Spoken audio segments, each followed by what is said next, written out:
আজকে আমরা একটা শাপলা ফুল আঁকাবো। সেই ছোটবেলায় যখন আমরা স্কুলে যাইতাম তখন আমরা সবাই মিলে কে কি ফুল আঁকাতে পারে আমরা সেগুলো করতাম। প্রথমত আমরা শাপলা ফুল আঁকানোর জন্য ফার্স্টে 3টা ডট দিব, তারপরে সেকেন্ডে আরো 5টা ডট দিব, পরবর্তীতে আরো 3টা ডট দিব।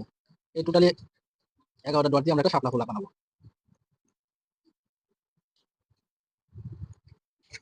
যদিও আমার হাতে পেন্সিল নাই, রং তুলি নাই, আমি কালো কালি দিয়েই শাপলা ফুলটা আঁকানোর জন্য চেষ্টা করছি।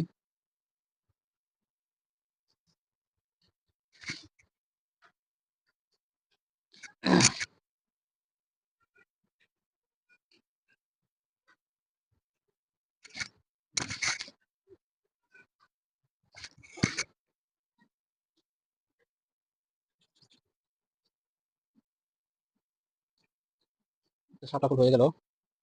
আমার কাছে রং তুলি না থাকার কারণে আমি সেভাবে রং করতে পারছি না। যার আমি ডট দিয়ে শাপলার কালারগুলো করে দিচ্ছি। আপনারা জানাবেন কমেন্টসে আসলে কেমন হলো। ভালো মন্দ মিলিয়ে আপনারা কমেন্টস করবেন।